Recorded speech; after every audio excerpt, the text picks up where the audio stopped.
Olá, tudo bem com você? É uma alegria poder me dirigir a você que está nos assistindo neste momento para conversarmos aqui. Convidei um amigo muito especial para esse bate-papo de hoje.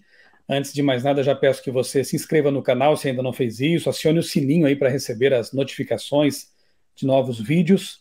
E se gostar desse conteúdo, compartilhe para que a mensagem, a palavra de Deus possa chegar mais longe, tá bom? Eu convidei hoje para conversar aqui o Matheus Amaral. Eu vou dar aqui rapidamente a biografia dele, depois a gente começa então o nosso bate-papo. O Matheus é natural de Itajubá, Minas Gerais. Ele é casado com a Ana Maria, pai de um menino, o Anthony. É graduado em filosofia pelos Salesianos. Entre 2005 e 2009 ele estudou ali. Ele foi seminarista católico até 2010, pesquisador na área de sociologia da religião, um ex-evoteísta. Nós vamos depois explicar o que é isso aqui nessa live também, se você não sabe, tá? Tanto ele quanto eu fomos evolucionistas, darwinistas e evoteístas, tá? Ele é formado em logística, também formado em estudos em religião, pela Associação Paulista do Vale, Adventista, né? Ele estudou entre 2014 e 2016, estudos em religião, e hoje é ancião da Igreja Adventista Central do Distrito de Jardim Ismênia, ok? Vocês perceberão ao longo dessa nossa conversa que o Matheus e eu temos algumas coisas em comum. E uma delas, a principal, no caso aqui nesta live, é que ambos já quisemos ser padres. O Matheus, ele se preparou para isso, ele estudou no seminário católico. Eu não cheguei a ficar como interno no seminário católico, mas passei também um período no seminário católico lá de Tubarão. Isso faz tempo já, né? No meu caso, mais de 30 anos. O Matheus é mais jovem, talvez não faça tanto tempo assim, né? Mas a gente quer compartilhar nesse vídeo aqui um pouco da nossa experiência, a história da nossa conversão, vai ser um testemunho, e depois algumas preocupações que nós temos atuais com base em nossa experiência passada, ok? É um testemunho de vida, não queremos aqui ofender ninguém, não queremos aqui magoar ninguém, pelo contrário, por favor, entendam que se trata simplesmente de um compartilhamento de experiência, daquilo que o Matheus e eu vivemos na nossa caminhada cristã. Tanto o Matheus quanto eu nunca rejeitamos, né? Nunca, assim, vimos como algo ruim aquilo que Deus fez por nós no passado. Eu trago bênçãos muito grandes ainda do tempo de católico, eu creio que ele também vai falar a mesma coisa, né? Temos amigos dos tempos de católicos ainda também, amigos para toda uma vida. Então, por favor, entenda que é um vídeo que foi preparado com muito carinho para você, tá? Matheus, obrigado aí por aceitar o meu convite para esta conversa, a sua saudação inicial para nossos amigos. Pastor, eu que agradeço pela oportunidade, pelo privilégio, na verdade, né? Testemunhar é sempre muito bom, pastor. Eu sempre digo assim, que quando a gente tem essa oportunidade de testemunhar para as pessoas a respeito daquilo que Deus fez na nossa vida, nós estamos falando não somente a respeito da nossa vida, né? Mas essencialmente daquilo que o Espírito Santo pode fazer nela. Então, é de fato um privilégio, pastor. Agradeço a oportunidade e um grande abraço para quem estiver nos assistindo também. Que Deus abençoe, que seja uma experiência, uma troca de experiência proveitosa aqui para todos. Amém.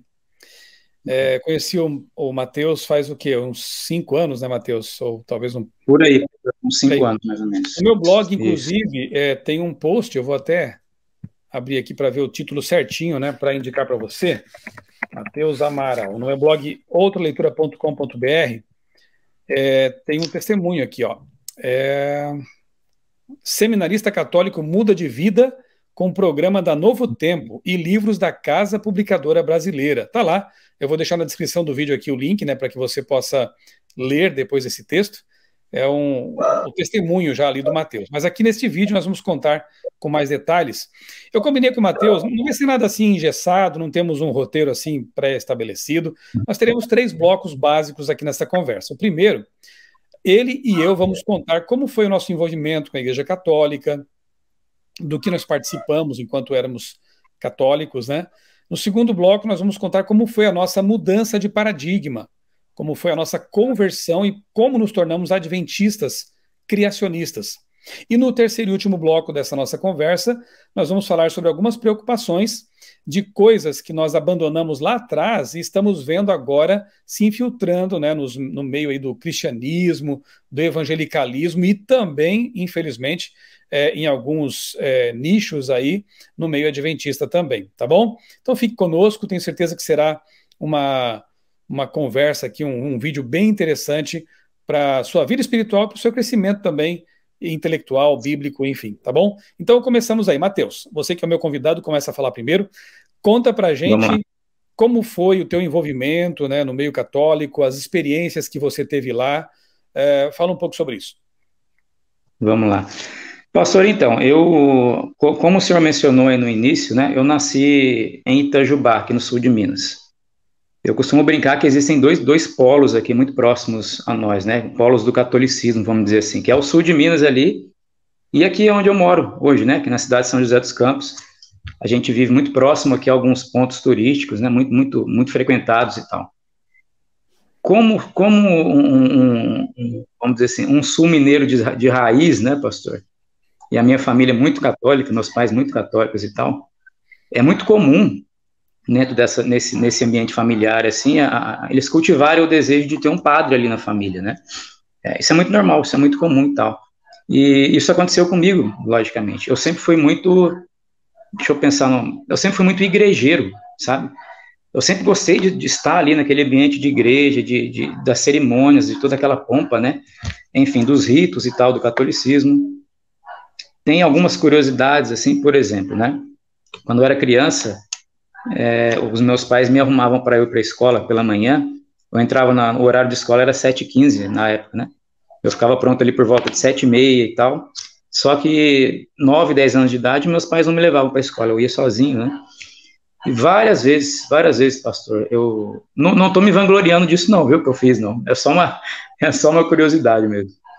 Mas eu saía para ir para a aula, assim, e eu desviava no meio do caminho, eu ia para a igreja, né? E literalmente, eu matava a aula mesmo para assistir missa, quando eu era criança. Até chegar o dia em que o pároco, né, o antigo pároco, o padre famoso ali no sul de Minas, Padre Tiago, que era um holandês, sabe? Muito forte, com um olhão bem azul, assim, tal. Ele me viu sentado lá, tinha meio que me acostumado a me ver ali. Aí ele foi até mim depois da missa e... Mentira, ele pediu para uma pessoa ir até mim depois da missa, pediu para que eu fosse até a sacristia ali, e ali eu fui sabatinado, né? Com 10 anos de idade, ele falou assim, mas por que você... Tô sempre vendo você aqui de manhã e tal, e cadê seus pais? Enfim. Eu tive que contar a verdade para ele. Eu falei, não, padre, eu era para eu estar na aula nesse momento, eu vim aqui para a missa e tal. Enfim, eu gostava muito disso, eu gostava do ambiente, eu gostava, como eu disse, da cerimônia, dos ritos, das procissões, né? Aquela coisa fantástica ali que acontecia e tal, aquele movimento, aquela mobilização. Então, pastor, eu cresci nesse ambiente, nesse contexto. Então, o desejo de ir para o seminário, ele foi surgindo meio que naturalmente, assim, né? Quem é católico sabe, especialmente ali na infância, na adolescência, a gente enxerga nos padres, assim, uma referência, não é? Principalmente aqueles que estão mais no nosso convívio ali. Então, a gente enxerga neles uma referência e, de alguma forma, a gente quer imitar. A gente quer seguir aquele caminho também. Isso aconteceu comigo. Então, eu fui coroinha desde cedo, né? Eu servi, vamos dizer assim, como coroinha ali, junto com o meu irmão, inclusive, meu irmão caçula, né, durante muito tempo, junto com uma prima minha também, nós trabalhávamos juntos ali. A minha avó fazia novenas, assim, nas casas, acho que o pastor Michel vai se lembrar disso, e a gente ia com violão nessas novenas, tocava lá e tal. Depois veio a questão de pastoral jovem, depois veio a questão das pastorais jovens, na verdade, né? Então foi acontecendo de forma muito natural.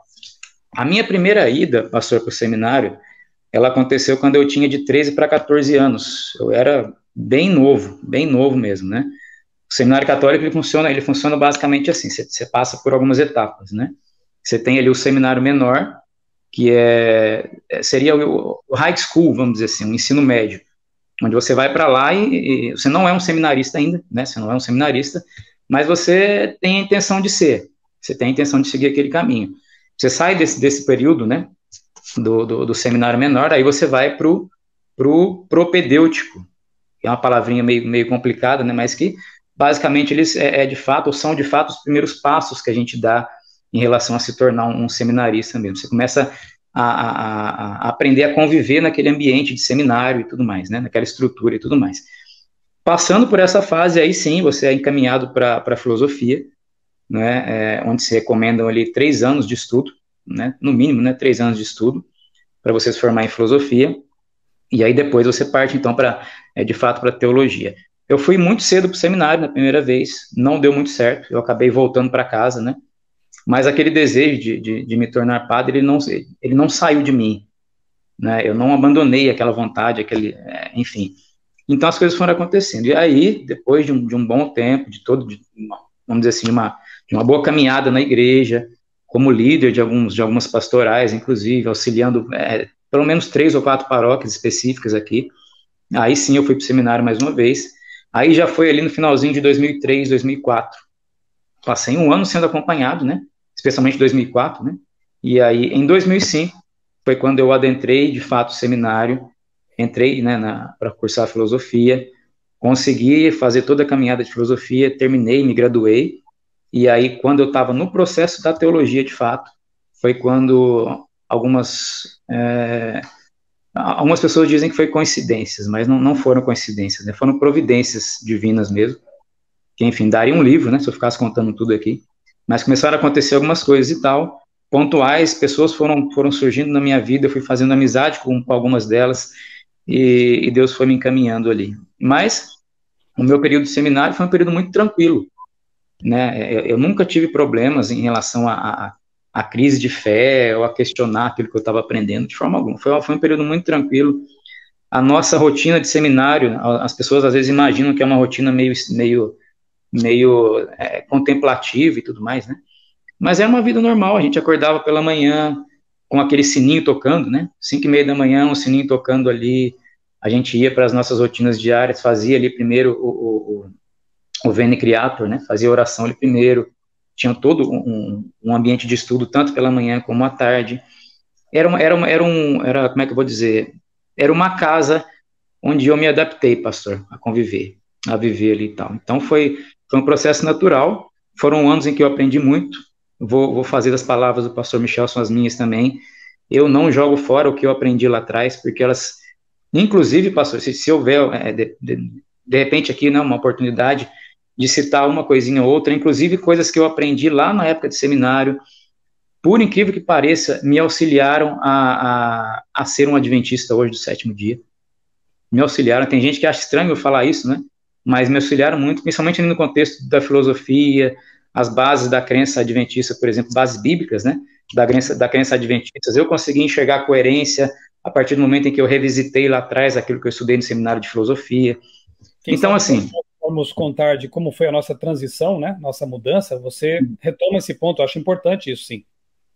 Sim, sim, mas eu não jogo fora, foi um período da minha vida que eu aprendi muito, fiz muitas amizades, conheci, sim, pessoas de Deus ali, pessoas consagradas, pessoas sinceras naquilo em que elas acreditavam, inclusive estão no caminho até hoje, outras não estão, né, assim como eu nessa mesma linha hoje, mas a gente, inclusive, mantém a amizade. Hoje eu tenho o privilégio, muitas vezes, viu, pastor, de conversar com elas a respeito de assuntos que lá atrás eu não conseguiria conversar, né? Uhum. Essa foto aqui, Matheus, deixa eu ver se consigo mostrar aqui para o pessoal. Aqui. É de quando? Em que contexto? Isso daí foi em Lorena, pastor. Seminário, né? Ali. 15 anos, né? Nessa época eu era um pouquinho mais forte do que eu sou hoje, né? Tinha mais cabelo também. Foi uma fase legal, foi uma fase muito boa. É uma das poucas fotos que eu tenho daquela época, viu, pastor? Sobrou muito pouco, na verdade. A gente encontrou nos seus arquivos aí, ó. Isso. Aí já foi uma palestra. Aí era um seminário sobre Mariologia, na verdade, eu fui convidado a ser um dos palestrantes ali, bem assim, bem cru, bem novato em relação a muita coisa e tal, mas me colocaram meio que no fogo ali nesse dia, viu? E pastor, irmão Matheus, como era assim fala um pouquinho sobre o dia, um pouco mais sobre o dia a dia, assim, os conteúdos que vocês estudavam no seminário, quer saber algumas matérias, né? Olha, basicamente, pastor, assim, são muitas matérias, né? São muitas mesmo, assim. A grade curricular, vamos dizer assim, ela é extensa, ela é bem extensa. Eu não peguei toda ela, porque, na verdade, eu deixei o seminário em 2010, né? eu teria um leque de assuntos ainda para serem estudados ali. Então, dentro do contexto da filosofia, basicamente você estuda, eu lia muito, vou tentar ser objetivo, aqui tem muita coisa mesmo, mas assim, a gente lia muito obras dos chamados pais da igreja, né? A filosofia ela tem várias vertentes, né? Então a gente precisava lidar com todas elas de uma forma ali bem interessante e tal. A filosofia e não é à toa, não é por acaso, na verdade, que a filosofia ela vem antes da teologia na formação católica. A filosofia é a base, vamos dizer assim, para aquilo que a gente vai receber depois. Agora, você estuda lá um pouquinho de psicologia, porque tem várias áreas, né, que você se prepara dentro do seminário. Tem a área propriamente humana, né, que você precisa se preparar para aquilo. Tem a questão social, tem a questão pastoral também. Então, você lida com várias coisas, com direito canônico, com história da igreja, enfim, são muitas matérias. Você estuda antropologia, você tem que lidar com essa questão da antropologia bíblica também, né? Apesar de ter algumas controvérsias aí, né? Mas, enfim, você estuda lá esses assuntos. E por isso que eu digo que todos eles são úteis para mim de alguma forma hoje. Perdão. Porque eu consigo olhar lá para trás, puxar na memória algo que eu, de repente, eu estudei em algum momento ali e falar com mais propriedade sobre determinado assunto hoje. Mas é um leque O preparo, na verdade, pastor, ele de um seminarista, ele, integralmente falando, seria de 8, 9 anos, mais ou menos, né? Uhum. Eu não passei tanto tempo assim, eu fiz a filosofia em 3 anos e alguns meses ali, e aí depois, assim que eu adentrei a teologia, na verdade, no meu 2º ano, foi quando houve esse embate, né, que depois eu vou até explicar com um pouco mais calma, assim. Então, eu não caminhei até o final, mas é um conteúdo riquíssimo, viu? Riquíssimo, assim, em termos de história, principalmente em termos de história, né?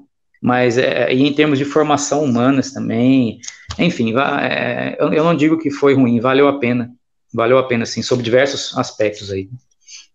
Certo. Eu vou contar um pouquinho, então, da minha experiência, que em alguns aspectos se assemelha bastante à do Mateus, né? Eu nasci num lar católico também, minha mãe era muito praticante, sempre foi muito praticante, na verdade eu me lembro desde muito criança sendo levado por ela à missa, né? Ela, depois as minhas irmãs também, nós íamos sempre às missas, especialmente domingo de manhã. Só que assim, até meus 14, 15 anos, eu ia mais por condução, né? Minha mãe é quem nos levava. Eu me lembro que muitas vezes em casa nós rezávamos o terço, né? Aqui, o rosário, especialmente quando tinha uma tempestade muito forte, alguma coisa assim, né? A mãe chamava a gente para cima da cama, íamos ali rezar para Santa Bárbara e rezar o terço, o rosário, né? Confesso que para uma criança é um tanto maçante, né? Porque você repete várias Ave Marias e vários Pai Nossos, né? E depois um creio lá também. Então, assim, é uma reza, né? Uma repetição ali de orações decoradas. Mas, assim, eu costumo dizer que devo muito à minha mãe, e depois, mais adiante, eu vou contar como foi que eu tive a satisfação de devolver um pouquinho para ela daquilo que ela me deu lá na base, né? Eu devo muito à minha mãe esse encaminhamento, esses primeiros passos na religião. Eu tive uma fase de ceticismo em minha vida, mas eu nunca cheguei a ser um ateu propriamente, né? Eu nunca duvidei de que Deus existe, e eu atribuo muito disso à minha mãe. A esse contato com o divino, com o sagrado. Ela sempre foi uma mulher muito temente a Deus, e ela passou isso para nós, né, como família. Meu pai nunca foi muito chegado assim em religião, era o que se dizia, costumava dizer, católico relaxado, né? Era um católico que só ia à missa quando era Páscoa, Natal, ou quando morria alguém, né, para a cerimônia fúnebre. Mas a minha mãe não, minha mãe era devota e nós frequentávamos a missa praticamente toda a semana, todos os domingos. Aí, o que acontece? Eu vou mostrar aqui para vocês umas fotos para recordar alguns pontos aqui da minha história.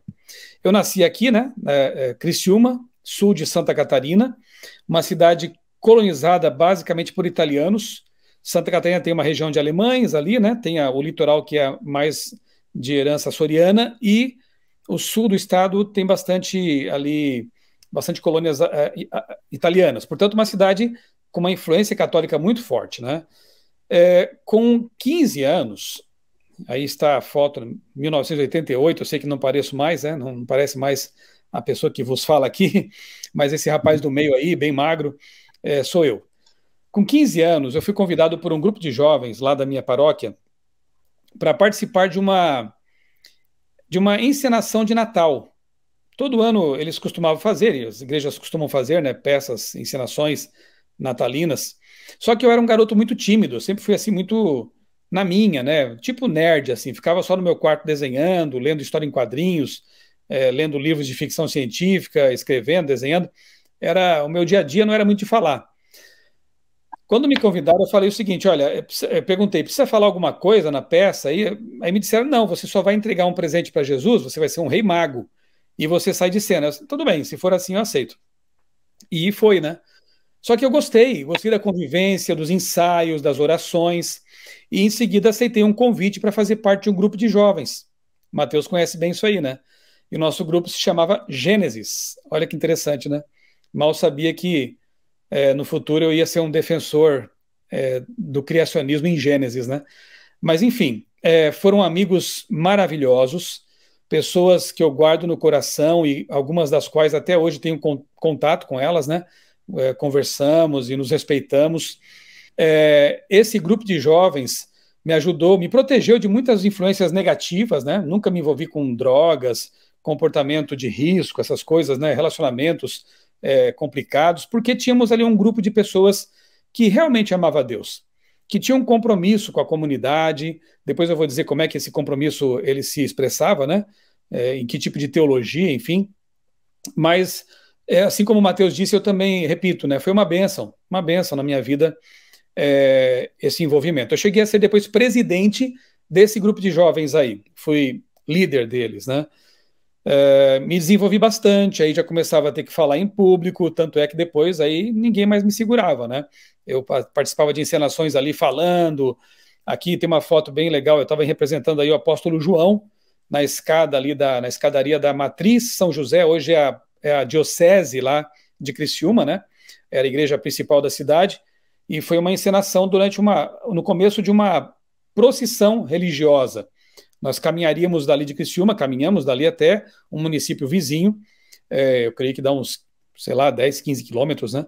E ali eu estava representando o apóstolo João.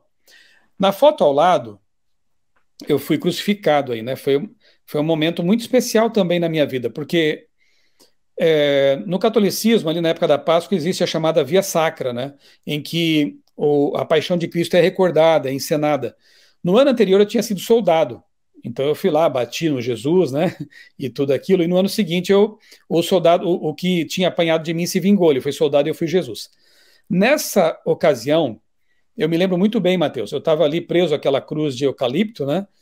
E pela primeira vez, assim, eu acho, na minha vida, eu pensei seriamente no que Jesus tinha feito por mim na cruz. Nunca tinha pensado muito assim no sacrifício de Jesus na cruz, né? Até porque o Jesus que me tinha sido apresentado, depois eu vou falar um pouco mais sobre isso, era um Jesus assim mais político, enfim, nós vamos comentar isso aí depois. Mas ali eu pensei, olha, Jesus, ele foi pregado, eu fui só amarrado aqui, né? Ele foi pregado na cruz. Esse sangue que está sobre mim aqui é ketchup, né? Jesus derramou o sangue dele de verdade. E eu tive uma experiência assim profunda naquele momento, e eu creio que foi uma espécie de conversão ali, mesmo, né, no meio católico. Tanto é que depois disso, eu tive o desejo forte de ingressar no seminário mesmo, né? E aí está a foto do seminário que eu tirei na época, no Seminário Teológico lá de Tubarão, Santa Catarina, uma cidade que fica perto da minha cidade, Criciúma. Sabe, o sonho da minha mãe, desde a minha infância, é que eu fosse padre. Ela queria muito que eu fosse padre. Depois eu vou dizer para vocês como é que eu frustrei o sonho dela e como que eu realizei depois de uma forma diferente, tá? Espero não esquecer dessas janelas que eu estou abrindo aqui, de fechá-las depois. O que acontece? Eu era bem novo ainda, né? Tinha lá meus 16 anos e fui para lá numa dessas, lembra, Mateus, dessas campanhas que eles faziam por vocações, né? Para ver quem queria ali na paróquia participar, né, de cursos, para ver se realmente tinha vocação sacerdotal. E eu fiquei ali, acho que umas 2 semanas no seminário, participando ali de palestras. Todo dia tinha uma palestra com padres, né, com o bispo também, que aparecia por ali. Enfim, foi muito bom, assim, né? A gente também acordava cedo, né? Tomava o de jejum todo mundo junto, tinha um momento devocional, aí depois íamos lá para o auditório para ouvir palestras, né, testemunhos de padres, enfim. Foram 2 semanas assim de muito aprendizado. No fim dessas 2 semanas, um padre muito sábio, eu creio que ele foi usado por Deus, ele me chamou num canto assim e falou: Michelson, é o seguinte, você é muito novo ainda, muito jovem, então faça o seguinte, volte para casa, termine o ensino médio, namore, conheça um pouco mais da vida aí, e aí, se você continuar com esse desejo de ser um sacerdote, a vocação estiver falando alto no seu coração, volte para cá e nós vamos recebê-lo aqui. Eu nunca mais voltei, depois eu vou dizer por quê, né?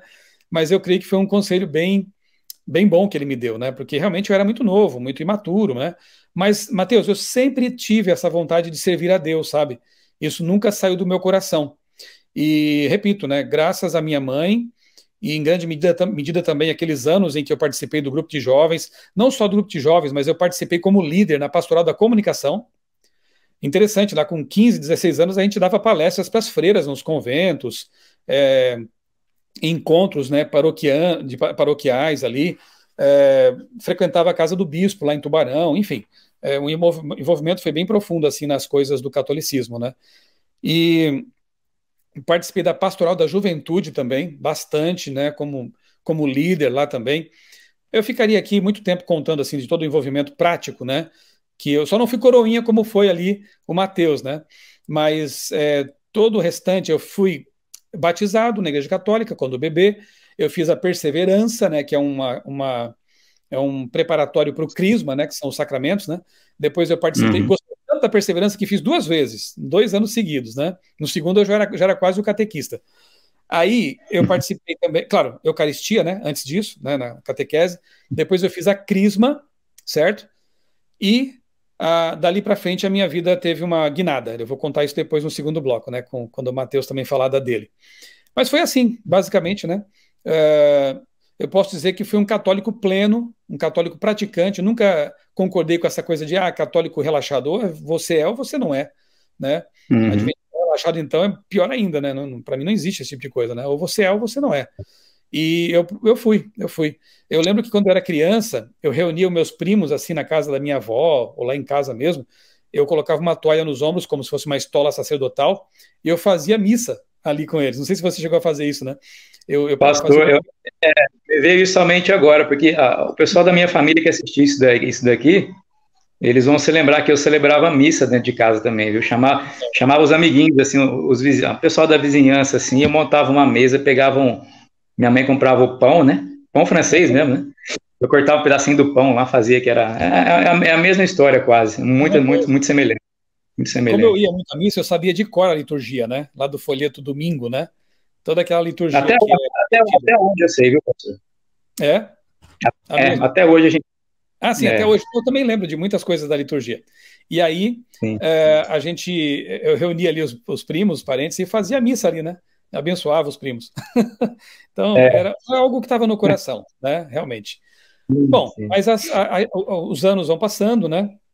E tanto você quanto eu tivemos uma experiência assim de mudança radical, né? Essa mudança radical é chamada conversão, né? Conta para nós, Mateus, como foi a sua e depois eu vou contar como foi a minha.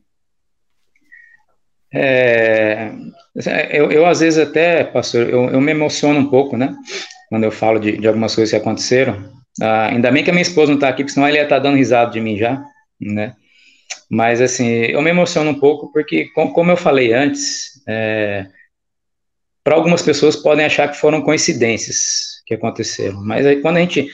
uma coisa que o senhor falou aí que eu assino embaixo, assim, existe uma maneira de você ser feliz nessa vida, eu acho. E uma única maneira. É você se dedicar a entender qual que é a vontade de Deus para você e procurar andar de acordo com essa vontade, né? A despeito das limitações que a gente tem, das falhas de caráter que a gente tem, né? Como seres humanos e tudo mais, mas é buscar conhecer realmente a respeito da vontade de Deus. Eu sempre gostei muito de Bíblia mesmo, sabe? Eu gostava de sentar e ler. Eu, várias vezes, na minha infância, eu pegava ali a minha Bíblia e me assentava ali e tal, fazia o meu baldinho de pipoca ali e tal, e ficava lendo. Na verdade, eu nem entendia muito aquilo que estava acontecendo ali, né? As histórias e tudo mais. Eu simplesmente começava a ler e tal. Então, eu sempre gostei muito de Bíblia mesmo. E até então, eu me imaginei, ou imaginava, até aquele momento da minha vida que eu vou mencionar já, e eu imaginava, pastor, queridos que estão, né, nos acompanhando, assim, está caminhando sobre uma plataforma muito sólida, né? Como eu falei antes, eu nunca alimentei dúvidas em relação à minha fé, eu nunca enfrentei crise de fé, né, ao longo dessa caminhada. Eu gostava muito de algumas leituras, até um tanto quanto complexas, assim, né, dos pais da igreja, que a gente tem muita dificuldade, às vezes, de ler e compreender, e eu pegava aquilo lá, eu ficava lendo, insistindo, né, até compreender o que estava escrito e tudo mais. Tudo isso basicamente sempre me fascinou muito, né, e aí eu gosto de citar, sabe, pastor, dentro desse processo de conversão, eu gosto de citar duas coisas que ocorreram, né, a primeira delas, eu tenho um amigo até hoje, o nome dele é Ricardo, ele é casado com a Eliana, que a gente jogava bola na infância, enfim, nós crescemos, né, durante um bom tempo juntos ali. Em um determinado momento ele até meio que quis ir para o seminário também, ele acabou não indo, depois de um certo tempo ele se casou e tal, tem uma família linda hoje. E eu me lembro de um dia específico, que foi um dia 1º de março, né, onde eu estava lá no seminário, e o Ricardo me ligou, aliás, ligou para o seminário, perguntou se era aí o local onde eu estava e tal, era aqui em Lavrinhas, né, no interior de São Paulo, alguns devem conhecer ali, eu estava ali passando no final de semana, e ele me ligou e perguntou se poderia me fazer uma visita, e aí eu concordei, falei, lógico, né, a gente fica com saudade dos amigos, assim, né, e ele chegou lá, era um domingo pela manhã, a gente combinou de almoçar junto, ele foi com a noiva dele na época, hoje eles são casados, e a gente começou a conversar sobre alguns assuntos e tal. O Ricardo, ele tem uma vasta formação acadêmica, assim, até hoje. Ele continua estudando até hoje, inclusive, né? Ele esteve conosco aqui em casa, deve ter mais ou menos uns 6 meses, almoçou aqui comigo e tal, junto com a minha esposa. E ele tem uma vasta formação, assim. E nós começamos a falar sobre alguns assuntos, e um assunto, particularmente, foi, eu costumo dizer que foi o primeiro movimento do Espírito Santo, assim. Porque o Ricardo, ele é um criacionista de carteirinha, né? Ele não crê na evolução, nesse processo e tal. Ele é um criacionista de carteirinha, um grande estudioso do assunto. E quando a gente começou a falar sobre esse assunto lá, eu fiquei meio que em maus lençóis, assim, né? Porque, pastor, o senhor sabe disso, quem vem, né, desse contexto católico também vai entender o que eu estou falando. Eu jamais enxerguei problemas durante a minha caminhada em conciliar ali o relato da criação de Gênesis e a teoria da evolução. Eu não conseguia encontrar dificuldades de compreender isso. Pelo contrário, até. Eu às vezes, ouvi alguns debates, né, entre o pessoal do criacionismo e do evolucionismo e tal, eu ficava imaginando assim, mas qual que é a dificuldade, né, de se compreender isso? Será que é tão difícil assim, a gente compreender que Deus é Deus e como Deus ele poderia criar o ser humano dentro de um processo evolutivo aí que duraria talvez anos, centenas de anos ou milhares de anos, né? Eu não via tanta dificuldade assim. E, enfim, resumindo a história, nessa conversa com o Ricardo, ele adentrou nesse assunto, né? Nós começamos a falar sobre esse assunto, e basicamente ele deixou bem claro para mim que ele não conseguia enxergar coerência entre você conciliar essas duas realidades, ou supostas realidades aí. Aquilo mexeu comigo, ele deixou uma pulguinha mesmo atrás da orelha e tal, e ele disse que eu não tinha como ser um criacionista bíblico e ser um evolucionista cristão. Basicamente foi isso que ele me falou, né? E eu digo que ali foi o primeiro momento, pastor. Foi ali o primeiro choque, assim, que me levou realmente a pensar a respeito de alguns assuntos. Ali no seminário, acho que poucas pessoas vão saber, na verdade, o significado disso, mas o que acontece? Nós éramos inseridos ali constantemente em um cenário, em um ambiente onde a teologia mesmo, ela era muito alegórica, né? Inclusive tem esse contexto, né, de teologia alegórica mesmo, esse conceito. E o que é a teologia alegórica? É você, vamos pegar um exemplo aqui, você pega ali os primeiros capítulos do livro de Gênesis e você enxerga ali uma alegoria, um mito, algo que o escritor colocou ali, não no sentido de descrever algo de forma literal, mas colocar ali nas entrelinhas uma mensagem que deveria ser transmitida por gerações e mais gerações e tal.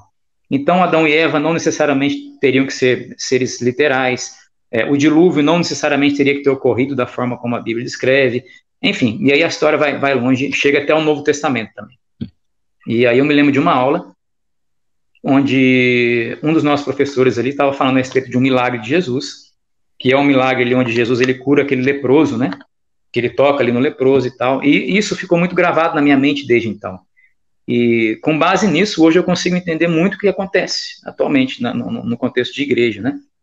E ele dizia, durante essa aula, ele disse assim, que o mais importante daquele milagre não era exatamente o fato da cura física que Jesus promoveu ali, mas da inclusão social que ele havia feito com aquele rapaz, talvez um jovem, não sabemos, né?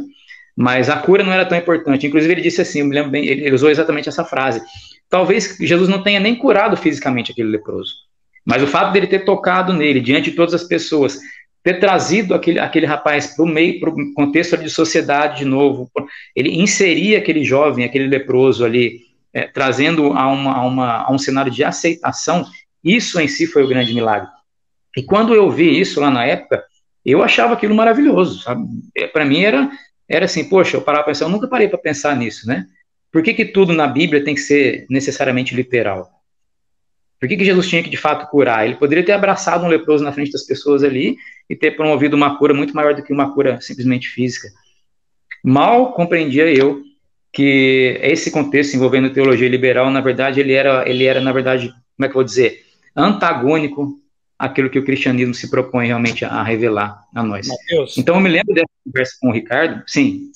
Só para não perder aqui o fio da meada, para ver aonde vai tudo isso, né? Que ponto se chega. Essa semana eu vi comentário de um pastor evangélico aí liberal também, no Twitter, dizendo mais ou menos assim que eu não sei se a ressurreição aconteceu e nem é tão importante isso, né? Na verdade, eles acham que é mais importante o ato revolucionário de Jesus e tal. Como assim, né?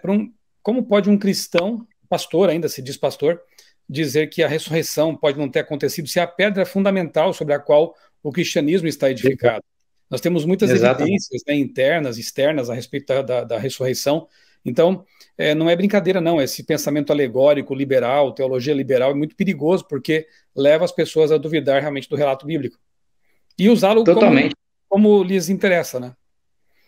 Sim, mas eu não percebia essa potencial capacidade nociva, né, desse tipo de pensamento e tal. Então eu achava aquilo maravilhoso, fantástico. E esse amigo meu foi quem começou a meio que me abrir os olhos, assim, sabe? Quando ele falou a respeito do relato da criação, e eu falava para ele, eu falei assim, olha, Rick, eu não consigo enxergar tanta dificuldade assim, não. Repito, né, se Deus é Deus, por que Deus não poderia ter criado o ser humano ao longo de séculos, ao longo enfim, Deus é Deus, né? Ele poderia criar da forma como ele bem entendia. Ao longo de milhões de anos, né? Sim, ao longo de milhões de anos. Então esse foi o primeiro ponto, pastor, foi o primeiro insight, assim, foi o primeiro choque que eu levei. E a partir dali eu passei a buscar alguns assuntos, né, a pesquisar outras coisas e tal. Foi o Ricardo, inclusive, que no ano de 2011 me presenteou com um livro que o senhor escreveu, que foi o História da Vida, né? Depois eu fui atrás de outros também, mas foi ele que me trouxe essa literatura. Amém. Enfim, esse foi o primeiro momento. E aí vem o segundo momento, perdão, que esse eu considero assim o ponto-chave da minha conversão, do processo de conversão, que foi quando, resumindo a história, nós criamos uma página na internet à época, isso no finalzinho de 2009, e a cada semana um dos seminaristas ali ficava encarregado de disponibilizar algum material, né? E isso servia até como um processo didático para a gente precisava aprender a lidar com escrita, né? com retórica e tudo mais. Então era um site que a gente oferecia material para as pessoas, informações para as pessoas, mas ao mesmo tempo nos servia também de formação, de crescimento. E aí coube, no ano de 2010, comecinho do ano de 2010, não me lembro a data assim exatamente, às vezes eu me confundo em relação a datas assim, mas coube a mim, né, a incumbência de escrever um texto, de um artigo, e disponibilizar nesse site ali. E o assunto que eu escolhi, né, pastor Michel, assim, o pessoal que nos acompanha, o assunto que eu escolhi para colocar ali era sobre a guarda do domingo, né? E eu pesquisei, eu tinha um vasto material dentro do seminário, a gente tem uma biblioteca muito grande, né? Você pode se utilizar ali à vontade. E eu escrevi um artigo ali, 2 folhas, escrevi no papel mesmo, caneta e tal, e passei ele para o site. Quando eu passei aquilo para o site e tal, os comentários eles ficam abertos ali. Então as pessoas do seminário viam, o pessoal da paróquia diocese aqui de São José, diocese de Lorena, né? Começou a acompanhar e tal. e eles faziam breves comentários, né? Basicamente, os comentários eram muito bons, né? Eu até me senti meio que assim, poxa, eu estou no caminho certo, né? Eu até não comentei com o Michelson isso, mas assim, eu tenho uma certa dificuldade com câmeras, viu, pastor? Então eu tenho mais facilidade, às vezes, para escrever do que para falar, assim, né? Mas, enfim, aí o artigo entrou lá e tal, a pessoa começou a comentar, e até então, como eu falei, eu me via caminhando numa plataforma muito sólida, doutrinariamente falando, né? Eu tinha respostas para tudo, achava que tinha respostas para tudo, né? Eu achava que o meu embasamento bíblico, ele era fantástico e tal, enfim, aquilo que a gente sabe que acontece mesmo. Dias depois, poucos dias depois, eu abri ali o meu computador lá no seminário, era um computador mesmo, aquele antigão, enfim. Eu abri, digitei lá a respeito do assunto, né, domingo, dia do Senhor. E aí aparece uma lista, né, de sites, uma série de artigos e tal. E um dos artigos ele me chamou a atenção, que falava a respeito do sábado como dia do Senhor. O que aconteceu naquele dia? Eu vou procurar ser bem objetivo. Eu abri aquilo lá e comecei a ler, pastor. Comecei a ler e tal, todas as fontes, as passagens bíblicas que estavam ali, inclusive as passagens que eu utilizei para escrever no artigo lá, na semana anterior, estavam ali também, tudo mais. E aquilo me causou um choque, assim, me causou sabe quando você sente um certo impacto? Só que não foi um impacto positivo, foi um impacto negativo mesmo. Né? Eu olhava para aquilo lá, eu li aquilo, chamei um amigo meu, o Léo, que era um padre, um ser humano fantástico, inclusive falecido há alguns anos, né? Ele teve câncer, ele faleceu há alguns anos, mostrei para o Léo aquilo lá e tal. E é interessante que ele disse assim, para de ler isso daí, isso aí vai mexer com a sua cabeça e tal, vai mexer com seus princípios e tal, e para de ler. Só que eu não parei, né? Eu continuei a ler e tal. E o autor daquela página, ele tinha um programa de televisão, né? Ele tem um programa de televisão ainda. E eu li aquilo lá e eu pensei comigo mesmo assim, nossa, quanta petulância desse rapaz, né? Desafiar, vamos dizer assim, exegeticamente, 2000 anos de história. Foi isso que eu fiquei na minha mente. Quanta petulância, quanta arrogância desse rapaz, questionar o domingo como dia do Senhor e tal. E aí o que eu fiz, pastor? Por incrível que pareça, eu fiquei tão incomodado com aquilo lá, que nem era direcionado a mim, na verdade, né? Nem era uma coisa pessoal, assim. Mas eu fui procurar saber quem era aquela pessoa. Quem era a minha mãe na época, né? Ela faleceu há poucos anos. A minha mãe, ela começou a brincar comigo, falou que eu tinha virado meio que um serial killer, assim, sabe? Procurando vítima, né? Enfim. E eu queria saber quem tinha escrito aquele artigo. Procurei saber onde ele morava, qual que era a formação dele e tudo mais. Procurei saber até o número de celular dele. E, por incrível que pareça, eu consegui o contato dele na época. E a gente começou a se comunicar por e-mail, né? Foi por e-mail. E foi muito interessante porque, assim, eu enviei um questionamento a ele na época, ele demorou um pouquinho para responder e tal, depois ele respondeu de uma forma muito educada, muito sóbria, e eu achei aquilo muito interessante, e a gente iniciou um diálogo ali, sabe, pastor? Um diálogo que acabou por durar alguns meses, assim. Eu ainda lá no seminário, ainda lá dentro daquela estrutura toda ali, comecei a fazer uma amizade com ele, a conversar a respeito de alguns assuntos. Nesse início, especialmente sobre o sábado mesmo, depois acabou se expandindo, foi falar sobre outros e tal. Nesse meio tempo, entre essa amizade que eu fiz com essa pessoa e até a saída do seminário, eu fui pedindo para que a minha mãe comprasse algumas literaturas para mim. Então, ela comprou o livro Grande Conflito, eu recebi o Grande Conflito, passei a ler, lá dentro mesmo do seminário, né? Não li todo lá, porque nem deu tempo, né? Mas eu recebi esse livro lá. Um livro fantástico que eu recebi nessa época também, e eu considero assim um dos mais lindos que eu li na minha vida até hoje, que é O Desejado de Todas as Nações. É fantástico, assim, fantástico. Quem não leu, eu sempre recomendo quando eu dou esse testemunho, porque é um livro que abriu a minha mente em relação a muita coisa, em relação à pessoa de Jesus, assim, sabe? É lindo, lindo. Eu costumo dizer que foi o primeiro livro que me fez chorar. Exato. É muito, assim, uma linguagem que literalmente fala ao nosso coração, assim, pastor. Uhum. E O Grande Conflito foi um livro que me confrontou naquele momento, porque ele já começa de uma forma, né, bem interessante e tal, mas eu não parei de ler, eu não desisti daquilo ali. E aí as coisas foram acontecendo. Pouco tempo depois eu descobri o programa, Na Mira da Verdade, e aí entra outra coincidência, né, que eu falo que é coincidência, mas não é, que é a providência divina. Nesse período de estudo, eu enviei uma pergunta para o programa, em 2010, eu enviei uma pergunta para lá. Eu estava em casa nesse dia, não estava no seminário, e eu fiquei com tanto receio de que alguém, olha a minha ingenuidade, né? Com tanto receio de que alguém descobrisse que eu estava me correspondendo, conversando com um adventista, que eu inventei um nome, na época, não enviei com o meu nome verdadeiro lá, e mandei uma pergunta para o programa, eu falei, vamos ver se ele responde mesmo. E ele respondeu naquele dia, ele respondeu, era uma terça-feira, eu lembro bem disso, ele respondeu, que era uma pergunta a respeito do sábado. Uma semana depois, eu fiz de novo uma pergunta, estava assistindo o programa de novo, fiz de novo, coloquei uma pergunta ali e tal, enviei, e por incrível que pareça, pastor, mais uma vez ele respondeu. Isso é raríssimo de acontecer, né? Naquela época o programa já tinha uma audiência legal, assim, né? Então imagina hoje, né? Hoje que potencializou muito mais isso daí. Mas é raro você conseguir ter duas perguntas respondidas assim logo na sequência, né? E isso aconteceu comigo. Então, assim, basicamente, essas coincidências, elas foram trilhando esse caminho, foram moldando a minha mente, foram... E me permita abrir um parênteses aqui, pastor, se for permitido, lógico, né? A gente tem momentos especiais na nossa vida, momentos que nos marcam, assim, né? Por exemplo, quando eu entrei no seminário, foi um momento muito especial para mim. Eu recebi um enxoval da minha família, né? Da minha mãe, especialmente, dos meus amigos e tal. É como se a gente estivesse casando mesmo, né? Você está indo para se casar. Então, foi um momento muito especial. Quando eu saí do seminário, foi também um momento muito especial, onde eu deixei amigos ali para iniciar uma nova caminhada. Mas tem um momento que eu julgo fundamental, sabe, pastor, nessa caminhada de conversão, que foi exatamente esse período entre a saída do seminário e a aceitação da fé adventista. Nesse período foi quando eu enfrentei, de fato, assim, as maiores batalhas espirituais assim da minha vida. Foi quando eu fui, de fato, confrontado em relação aos meus princípios, onde eu enfrentei uma certa oposição de uma outra pessoa, né? Pessoas que eu amo, inclusive.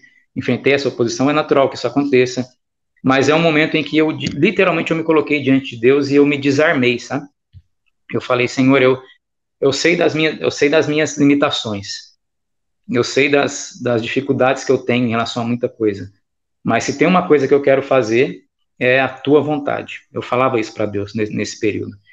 E, resumindo a história, nessa conversa com o Leandro, né, com o Leandro Quadros, e com literaturas que eu fui recebendo e tal, eu passei a ler, eu deixei de rezar e passei a orar nesse período, né, pastor? Isso é interessante também. A minha vida ela foi tomando uma guinada, a minha mente ela foi mudando de tal forma que eu olhava para aquilo e eu pensava comigo mesmo, isso daqui não é normal, isso aqui é sobrenatural mesmo, isso aqui é literalmente a ação do Espírito Santo. Sendo bem objetivo, eu fiquei até no ano de 2010, até maio de 2010 no seminário, foi quando eu pedi para sair de fato de lá. Saí em 2010, fiquei ali um período meio que sabático, assim, meio que recluso, né? Conversando muito especialmente com a minha mãe na época, né?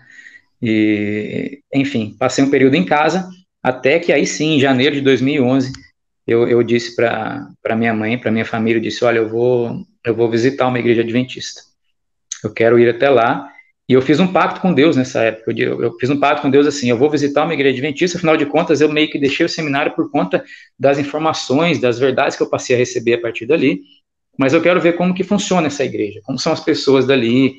E eu fiz um pacto de ficar um ano só na igreja adventista, de frequentar durante um ano, e aí depois entender, de fato, ter uma compreensão mais adequada de se aquilo de fato era um caminho que eu deveria seguir ou não. Mas foi um período de muita luta, de muita batalha espiritual, e hoje eu olho para trás e agradeço a Deus por Ele ter colocado na minha vida pessoas certas no momento certo, e nos locais certos, viu, pastor? É impressionante ver como Deus vai cercando, né? Vai mostrando as coisas. Você falou aí que você já tinha uma paixão pela Bíblia, né? Eu peguei aqui na minha biblioteca agora aqui as minhas primeiras Bíblias. Na verdade, a primeira Bíblia que eu tive com que eu tive contato foi uma Bíblia bem grande, assim, toda com pinturas clássicas, né? Que meu pai tinha comprado de um colportor e eu nem sabia o que era isso. Colportor, né? Adventista, né? Mas a primeira Bíblia mesmo que eu ganhei para comunhão, primeira comunhão, foi essa aqui, ó. Depois eu tive que encapar porque a capa estava sendo destruída já, né? Mas está aqui, ó. Novo Testamento, né? Editora Vozes, certo? Essa foi a primeira Bíblia que eu li eu não estudei, nunca tinha estudado assim sistematicamente, né? Mas de vez em quando eu li alguma coisa, né? Tem algumas pinturas, eu sempre gostei de desenhar, né? E ela traz aqui algumas ilustrações de Gustave Doré, que é um clássico, né? Deixa eu ver se eu consigo mostrar alguma aqui para vocês, que é tudo com bico de pena, né? Uma assim, obra de arte bem elaborada, né? Isso aqui sempre me impressionou bastante, né? Aqui dá para ver, né? Isso tudo é Bonito. com bico de pena, né? Do Gustave Doré.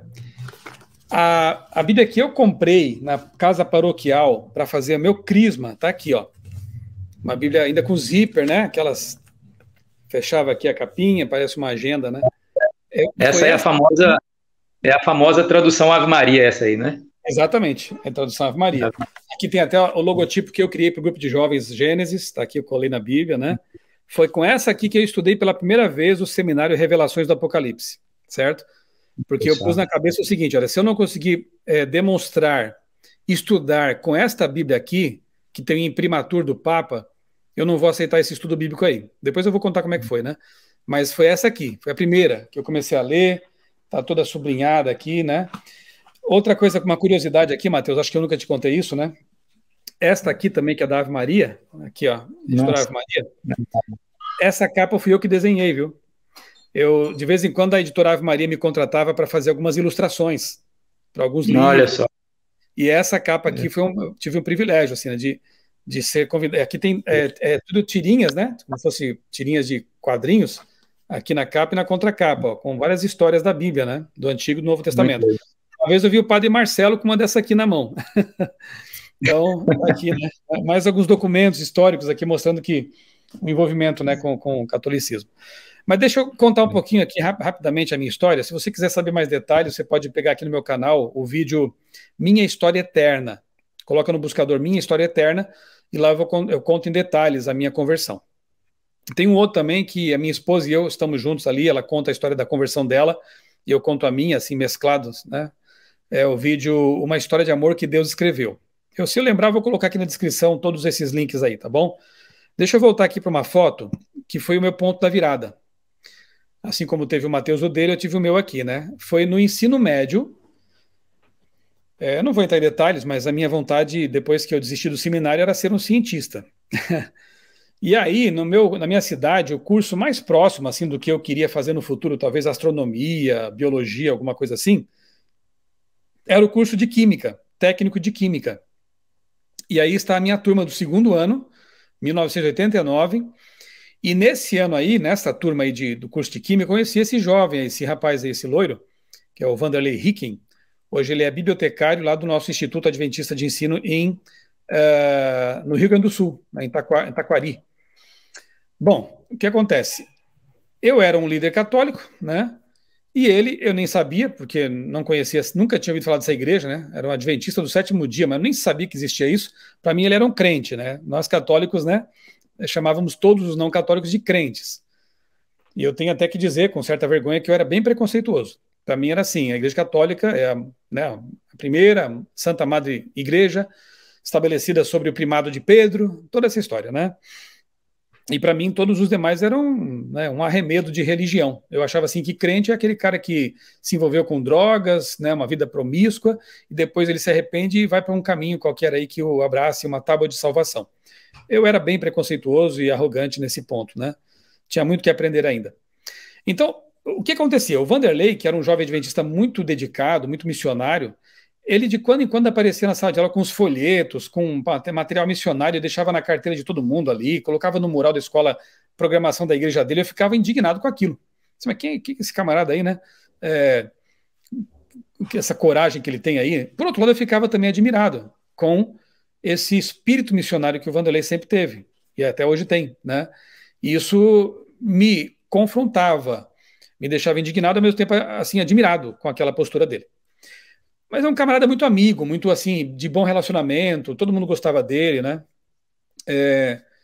Um dia eu estava discutindo com um colega de classe que era testemunha de Jeová. Eu não me lembro bem qual era o assunto ali em questão, não sei se era a divindade de Cristo, alguma coisa assim. E eu estava perdendo, porque eu não tinha base bíblica para argumentar, eu só sabia no que eu cria, que Jesus é Deus, mas eu não sabia provar na Bíblia. Aí o Vanderlei se aproximou da gente e começou a me defender, pensei eu assim, né? Começou a me defender com a Bíblia. E eu fiquei admirado com aquilo. Puxa, mas ele é crente e está me defendendo aqui, que legal, né? Aí, pouco depois, o Testemunho de Jeová saiu de perto, ficamos só o Vanderlei e eu ali para conversando. Para resumir a história, ali se formou uma boa amizade, né? Ali nós desenvolvemos. Deixa eu só arrumar a lâmpada aqui que a cachorrinha derrubou. Ali nasceu uma boa amizade e a certa altura da nossa conversa ali, o Vanderlei e eu, ele fez uma pergunta que essa sim mexeu lá nas minhas entranhas, né? Ele perguntou assim: Michelson, você quer estudar o Apocalipse? Conhecer o Apocalipse? Mateus, aquilo mexeu muito comigo, porque, na verdade, anos antes, quando eu estava ainda no ensino fundamental, naquele tempo chamava ginásio, né? Era o tempo da Guerra Fria, certo? Hoje está meio parecido, né? Estados Unidos, a ex-União Soviética se ameaçando ali de bomba nuclear e tal, a gente tinha medo de morrer no futuro, de o mundo acabar, e a gente queria saber o que ia acontecer com o mundo.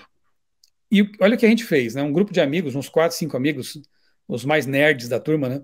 Nos reuníamos na biblioteca da escola, pegávamos a Bíblia, livros de geopolítica, revistas atuais da época para ver ali sobre bomba atômica e presidente americano e russo e tal, e tentávamos entender as coisas, né, no Apocalipse. Estudávamos o Apocalipse. E chegamos a conclusões assim, bem interessantes, tipo, a besta deve ser o míssil nuclear mesmo, porque o poder está na cabeça e na cauda. Aí um pesquisou e descobriu que é o tempo assim, o tempo que a radiação nuclear estaria fazendo estragos na Terra, na região onde foi ali atingida com a bomba, seria de mais ou menos 5 anos, 42 meses, alguma coisa assim. E a gente conseguia ver relações com a Bíblia e eu saía pregando para meus parentes, sabe? Gente, nós temos que nos preparar para o fim do mundo, porque a besta do Apocalipse é o míssil, e o Ronald Reagan, o nome dele dava 666 também, não lembro qual é o segundo nome. A gente encaixava tudo ali. Aí os meus parentes, você tinha que ser padre mesmo, rapaz, você sabe tudo de Bíblia. Eu não sabia nada, mas eu queria saber. Os anos passaram e eu encontro então um rapaz que parecia conhecer bem a Bíblia, me perguntando se eu queria conhecer o Apocalipse. Mas como eu queria? Eu queria muito conhecer realmente o Apocalipse, né? Mas, como eu falei, eu era preconceituoso. Então, será que é com esse crente que eu vou conhecer esse negócio agora, né? Aí eu perguntei, como é que é isso de estudo bíblico? E ele falou, olha, eu posso ir à sua casa. Eu falei, não, em casa você não vai. Você disse que tem umas folhinhas aí, né? Umas guias de estudo. Então, você me entrega. Eu vou estudar com a minha Bíblia Paulinas ali, né? Com o imprimatur do Papa. E se não tiver de acordo, a gente desiste e não prossegue. E assim começou, Mateus. Eu levava para casa aquelas guias de estudo, né, do Seminário Revelações do Apocalipse. E olha, eu posso dizer para você, e eu lembro com emoção desses momentos, né? Quando eu ia para o meu quarto, eu abria a Bíblia, era uma atmosfera diferente. Hoje eu sei que havia anjos ali lutando pela minha salvação, pela minha vida, né? Era um clima diferente e tudo que eu lia na Bíblia realmente estava certo, né? E eu queria provar que o Vanderlei estava errado. Eu me lembro que uma vez eu estudei sobre Mariologia a fundo, para mostrar para ele que Maria tinha ido para os céus, a Assunção de Nossa Senhora e tudo mais, né? Depois eu acabei descobrindo que era um dogma. Eu falei com um padre, amigo meu, padre, eu preciso provar na Bíblia. Ele falou, não, na Bíblia você não vai provar nada. Isso é um dogma católico.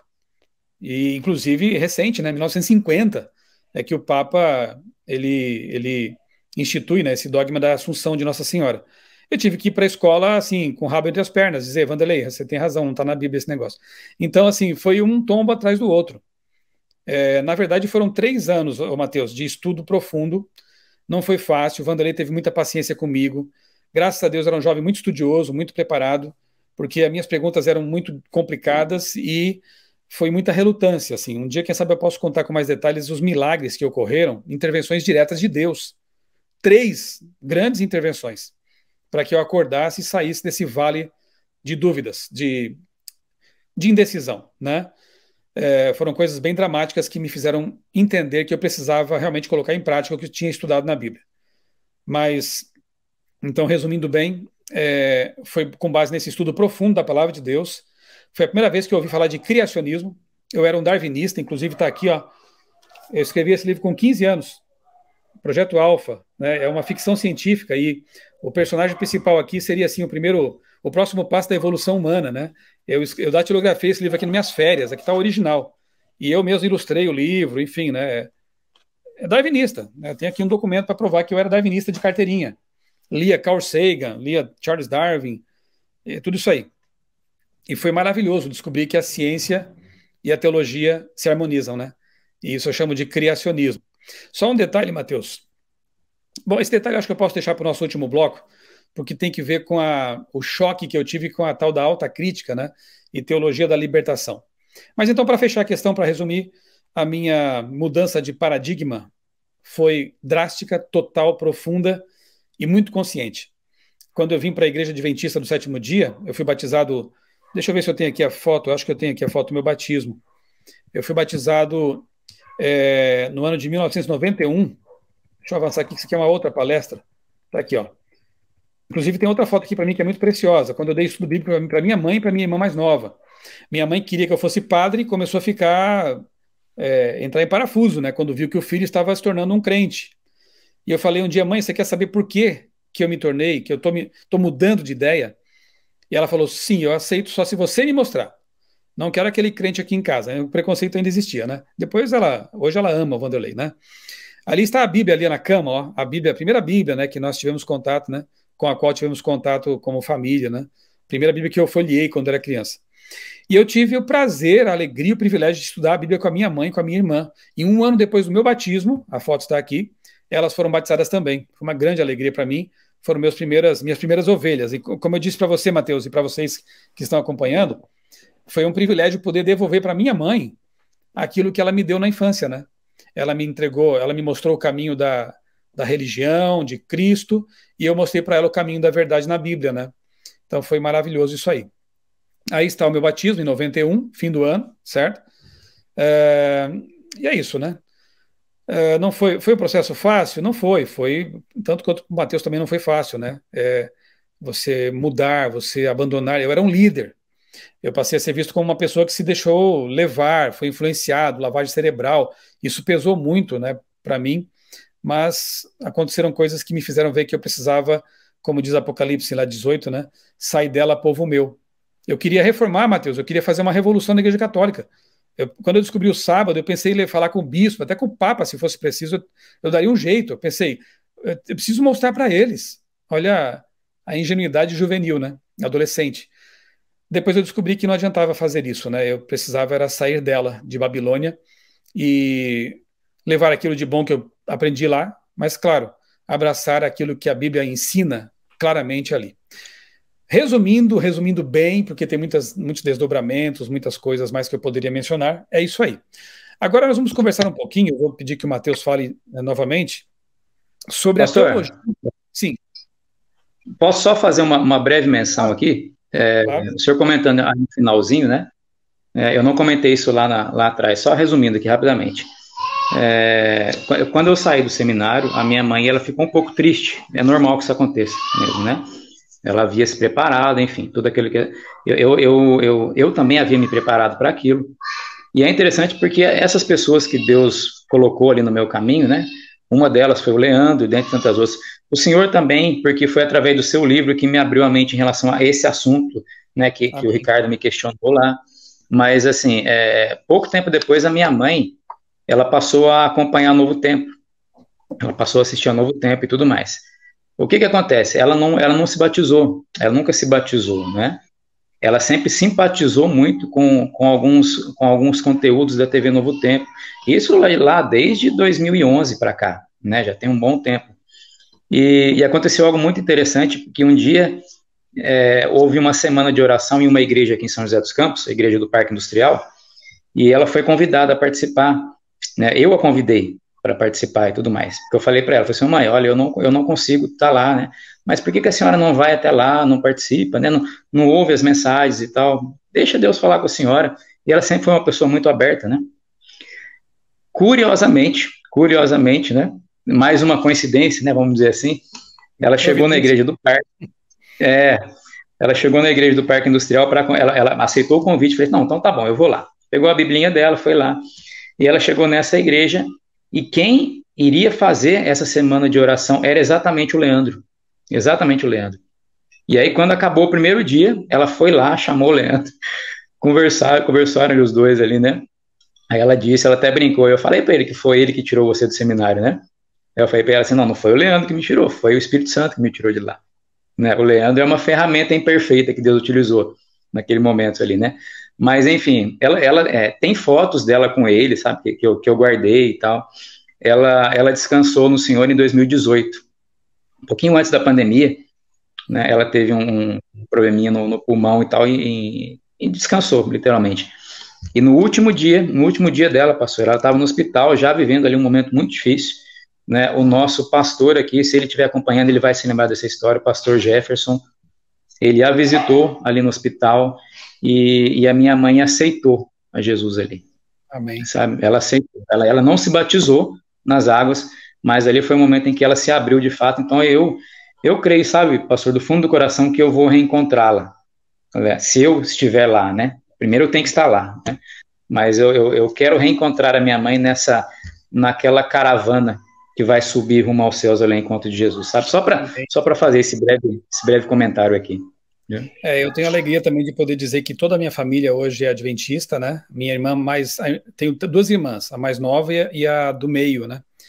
Ambas se converteram, a Emanuela 1 ano depois de mim, junto com a minha mãe, foram batizadas, e a minha irmã, a Michela, ela veio 15 anos depois também. Eu dei estudos bíblicos para ela lá no passado, mas ela já era casada, e naquele momento ela acabou não tomando a decisão, e anos depois o Espírito Santo sempre incomodando, né? A gente sempre pregando para ela, e ela assistindo a Novo Tempo também, relendo algumas coisas, ela aceitou Jesus, o caminho, né, que nós também abraçamos.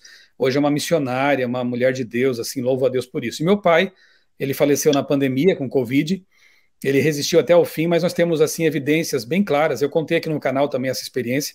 Eu tive o privilégio, né, de estar com meu pai nos últimos dias, ele já em coma, mas ali eu estava orando, pregando para ele, e estava com ele no momento da morte dele. Ele abriu os olhos, eu pude orar com ele, reafirmar várias coisas que eu já tinha dito para ele nesse tempo que ele esteve internado no hospital, e nós temos evidências, né, de que ele aceitou Jesus como Salvador, e eu, como você, Mateus, também tenho a esperança de, em breve, reencontrar meu pai, né, por ocasião da Amém. volta de Jesus, né, ok? Bom, voltando aqui à nossa trajetória, eu vou contar rapidamente aqui a respeito de duas ideologias que me afetaram profundamente antes de eu me tornar adventista e me libertar delas. Porque João 8,32 diz, conhecereis a verdade vos libertará. É a verdade que liberta, a verdade é Jesus Cristo. Eu fui muito influenciado pelo evoteísmo, né? Eu mostrei aqui um livro para vocês, né? Prova que eu era um evolucionista darwinista, mas como eu cria também em Deus, a minha cosmovisão era evoteísta, evolução teísta. Eu cria em Deus e em Darwin. Eu achava que Deus tinha criado o universo, criado a vida na Terra como uma primeira célula ou coisa parecida, e depois os processos evolutivos foram ocorrendo naturalmente, né? Depois eu percebi que é uma tremenda incoerência, porque se Deus cria a vida antes de existir Adão e Eva, porque Adão e Eva para os evoteístas, e os papas são evoteístas, e vários protestantes também são, infelizmente, né? Até surgir o Homo sapiens, houve outras formas de vida que foram evoluindo até chegar lá, né? Então a morte já existia. Os primeiros seres já morreram, os primeiros peixes, primeiros anfíbios, primeiros répteis, primeiros mamíferos, até chegar a um Homo sapiens em quem Deus olhou para aquele Homo sapiens, aqui já está bom, então eu vou colocar alma ali dentro. Dois enganos perigosíssimos, né? O evolucionismo e o espiritualismo, a crença da alma imortal, estão contidas nesse engano. Aí Deus coloca uma alma ali dentro e esse Homo sapiens passa a ser então os primeiros Adões, as primeiras Evas na história. Bom, isso coloca a morte como um elemento natural da criação. Havia morte antes de haver o primeiro ser humano. Só que a Bíblia é clara em dizer que a morte é um resultado do pecado. Então, se é pela visão evoteísta, Deus criou a morte e a vida, Deus criou a predação, que é uma coisa terrível. Seleção natural, que é tão terrível. Deus cria tudo isso. O próximo passo para um evolucionista teísta que pensa é virar ateu mesmo, sabe? Porque você começa a perceber que Deus é um ser tirano.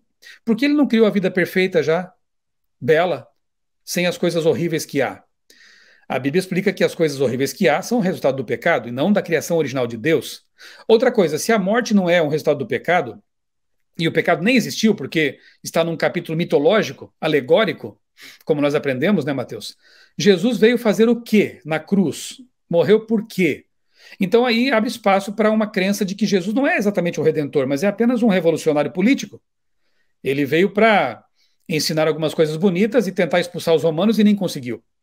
Então, há muitas consequências teológicas graves quando você tenta hibridizar, misturar a visão evolucionista darwinista com a visão teológica bíblica.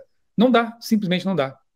Se quer ser coerente, você tem que ser ou um criacionista bíblico, que crê na literalidade, historicidade e factualidade dos primeiros capítulos da Bíblia, ou você é um ateu evolucionista. Para ser um evolucionista raiz de verdade, você tem que ser naturalista e ateu, portanto.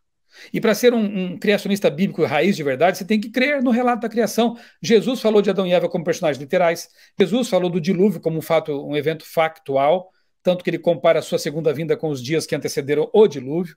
Jesus fala de Jonas na barriga do peixe como um evento real. E eu fico com Jesus. Então, essa crença, essa teologia bíblica verdadeira, com uma hermenêutica sólida, foi que me libertou de dúvidas que eu não, para as quais eu não tinha respostas.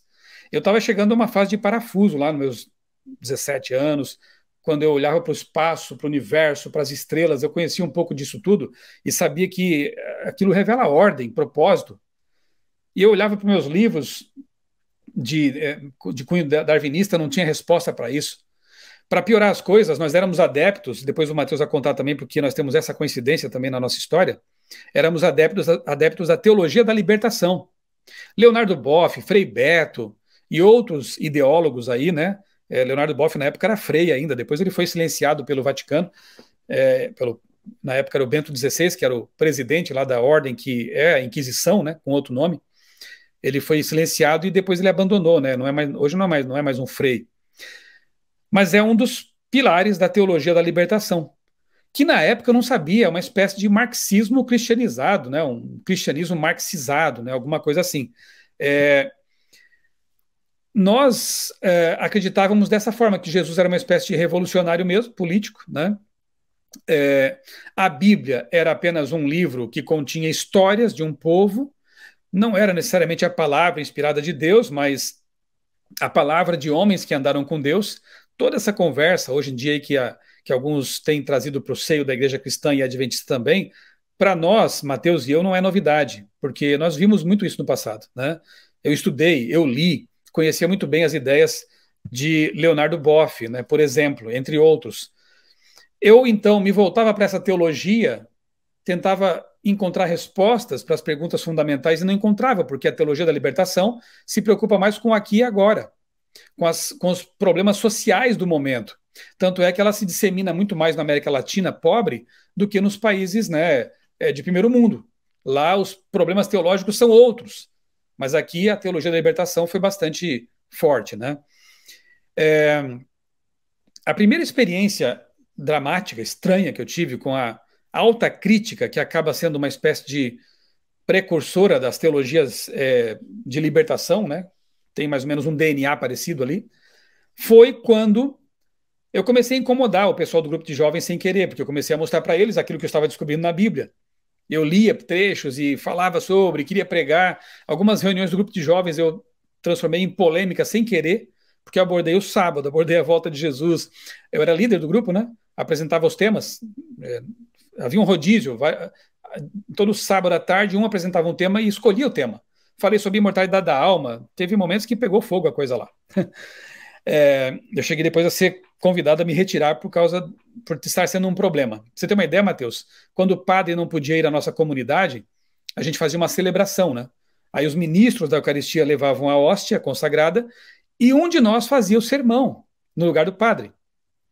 O último sermão que eu fiz ali, antes de ser expulso, olha só, eu peguei a Bíblia, já era uma coisa estranha, né? Abri a Bíblia, fui lá para frente, jovenzinho, adolescente, e comecei a falar sobre a ressurreição de Lázaro e o estado do ser humano na morte. Lázaro estava dormindo, como os mortos estão. Eu só via assim os ministros torcendo o nariz, me olhando de forma estranha. Eu não entendia por quê, porque eu estava só falando o que está na Bíblia. Estou ensinando a Bíblia aqui, qual o problema, né? Então foram assim algumas aventuras que precipitaram a minha quase expulsão de lá. Bom, No grupo de jovens, nós estudávamos essas teologias, né? A teologia da libertação, e nos pautávamos por isso. E eu comecei a ensinar coisas diferentes. O pessoal ficou incomodado e pensou, vamos ter que fazer um curso bíblico aqui na comunidade, né? Na paróquia. Na verdade, foi paroquiano, aquilo ali, foi paroquial. Chamaram um ex-seminarista, adepto da teologia da libertação. Primeira aula, eu estava feliz, porque finalmente íamos estudar a Bíblia, finalmente, né? Eu queria muito, era isso mesmo. Que me ensine a Bíblia, então, por favor. Aí esse ex-seminarista, chinelão de couro, cabelo comprido, barba longa, nada contra tudo isso, mas eu já era um visual assim bem típico, né? Ele começa então pelo Êxodo. É típico isso também, né? Usar a história do Êxodo, mas assim com uma linguagem muito estranha, quase colocando os egípcios como os burgueses, os hebreus como os proletários, que são libertados pelo Moisés. Aí quando chega no Mar Vermelho ali, não é que o mar se abriu, na verdade foi uma maré baixa, eles passaram com água pela cintura. Os milagres não interessam. Os milagres são desconstruídos. Só interessa aquilo que eles podem extrair do texto para encaixar numa narrativa marxista. Ponto. Foi tão chocante que nem os meus amigos do grupo de jovens que não entendiam muito bem a coisa não gostaram. Tanto que teve umas 3 aulas só e depois o pessoal começou a desistir e não quis. Foi um choque muito grande ter contato com essa teologia estranha, essa alta crítica, essa visão marxizada da Bíblia. E foi a primeira vez que eu tive contato com isso, né? Eu me lembro também uma vez que a gente fazia um programa de rádio, eu, um amigo e um padre. E eu tentei, cada programa, um de nós escrevia o roteiro que seria depois ali lido e apresentado na rádio, lá em Criciúma. E eu fiz um programa escrevi um programa sobre a lei de Deus. Nem era sobre o sábado especificamente, a lei de Deus. E o padre me chamou no canto lá e disse que não dava para fazer desse jeito. Ele cortou um monte de coisas. Eu achei muito estranho aquilo, porque afinal de contas eu tinha baseado tudo na Bíblia, né? Então, assim, foram alguns choques teológicos, né? Mas o maior deles, com certeza, foi esse aí do curso bíblico que não era bíblico, era um curso marxista. Como é que foi com você, Matheus? Deixa eu só ajeitar o celular aqui, que eu estou pelo celular e eu tenho que carregar ele de vez em quando, pastor. Ok. A teologia da libertação, pastor, ela na verdade sempre esteve assim na minha vida, né? O meu envolvimento com ela, na verdade, a princípio era meramente estrutural. Eu recebi as informações, porque eu estava ali no contexto de estudos e tudo mais, mas eu não necessariamente conseguia discernir aquilo que eu estava ouvindo ali. Né? Por exemplo, aquilo que eu falei agora há pouco, né? Eu ouvia falar a respeito da teologia alegórica em si e eu não enxergava as implicações daquilo lá. Então, com a teologia da libertação, basicamente aconteceu a mesma coisa, né? Eu observava ali, por exemplo, nos discursos, né, de alguns professores, de alguns instrutores que a gente tinha ali, que eram padres e tudo mais, uma certa divergência de pensamento, de linhas de pensamento, assim, né? Havia de fato, desde aquela época, como já existia há anos atrás, um certo cisma ideológico ali entre eles, né? Só que eu achava aquilo absolutamente normal, não afetava a minha fé, não afetava a minha caminhada, até o momento, pastor, até o momento em que eu literalmente me atrevi a ser um pouco mais proativo em relação a esse assunto, e eu passei a estudar um pouco mais, e eu me deparei realmente com as implicações teológicas desse pensamento, da teologia da libertação, né? E aí, quando você lida com isso, você vai buscar quando ela surgiu, de onde ela surgiu, né? De quais fontes ela bebe, quais são as implicações práticas de você crer daquela forma, quais são as ferramentas que a teologia da libertação se utiliza ainda para estabelecer ali os seus conceitos, para estabelecer ali as suas definições, né? E aí é que a coisa começou a ficar feia e mais clara, vamos dizer assim, né? Por quê? Por que eu digo isso? Aí eu vou abrir um parênteses aqui também, pastor. Não existem 2 evangelhos, né? Existe um evangelho, que é o evangelho eterno. E esse evangelho eterno é uma revelação, e essa revelação ela vai encontrar o seu ápice, né? A gente sabe disso, na pessoa de Cristo, na pessoa de Jesus. E essa revelação ela tem por objetivo, pastor, alcançar o ser humano pecador, né? Alcançar a mim, alcançar o Senhor, alcançar aqueles que estão ouvindo a gente e tal. Essa é a função da revelação. alcançar o ser humano pecador a fim de que ele tenha a possibilidade de se reconciliar com Deus. Basicamente é isso daqui. A nossa própria natureza nos afasta de Deus, a nossa natureza pecaminosa causa esse cisma, essa separação, mas não impede que a misericórdia de Deus nos alcance através da pessoa de Jesus e através do nosso reconhecimento de quem de fato nós somos. Basicamente seria isso, né? E aí o que acontece? Quando a gente olha para as injustiças desse mundo, pastor, quando a gente olha para as desigualdades sociais, quando a gente olha para essa frieza que existe hoje, para essa falta de amor, para essa decadência moral que existe hoje na sociedade, eu não tenho receio nenhum, pudor nenhum, em afirmar que tudo isso é resultado da entrada do pecado nesse mundo. Né? Tudo isso é resultado da entrada do pecado. Não existe uma outra alternativa. Ah, pode ser essa daqui. Não tem como. É tudo resultado do pecado. E a única solução que nós temos em relação ao pecado, ela não parte de nós. Ela vem de fora. Ela vem do alto. É uma solução que vem de Deus, que se estabelece primariamente na pessoa de Jesus. Então, o que acontece, pastor? Quando a gente perde esse ponto de vista, quando a gente perde essa visão, quando a gente procura buscar alternativas em relação à causa de todo esse mal que existe no mundo hoje, qual que é o perigo que a gente corre? O perigo de apresentar para as pessoas um Jesus, um Salvador, que não condiz com quem de fato ele é. É isso que acontece. Então, quando eu olho para a teologia da libertação, e aqui me permitam, eu não estou julgando aqui o coração de ninguém, né? Não estou julgando aqui as intenções de ninguém, coração alheio não é nossa jurisdição, né? Eu sempre falo isso, mas os resultados, as implicações desse pensamento, eles estão bem claros aí na nossa sociedade hoje, né? Quando a teologia da libertação surge, pastor, e aqui não dá nem para a gente fazer um exercício muito exaustivo a respeito das origens, né, da teologia da libertação, porque tem várias linhas aí de pensamento também, né? Alguns voltam lá para a época associam até com a KGB, aquela coisa toda. Outros, né, tem um ex-jesuíta, por exemplo, que já faz uma outra associação em relação às origens do movimento da teologia da libertação. Mas, enfim, o que a gente não pode questionar, não há como questionar ou refutar, são os resultados desse pensamento, certo? E assim, quando ela surgiu lá atrás, pastor, quando quiser me cortar, fica à vontade, viu? Se eu me estender demais aqui, eu estou só buscando algumas coisas aqui. Vai seguindo aí. Quando ela surgiu, especialmente aqui no âmbito da América Latina, finalzinho da década de 60, 70, 80 ali, né? Pegando todo esse tempo e tal, qual que era a proposta dela? A proposta dela era até interessante. Era promover uma espécie de aproximação do evangelho às nossas realidades práticas aqui como seres humanos. E é legal a gente ouvir isso, né? Quando eu ouvi isso a primeira vez, eu falei, poxa, tem coerência isso daqui, né? Fazer o evangelho se tornar algo mais prático na vida das pessoas, torná-lo realmente uma realidade mais coerente, essencialmente fazer com que o evangelho se tornasse mais social.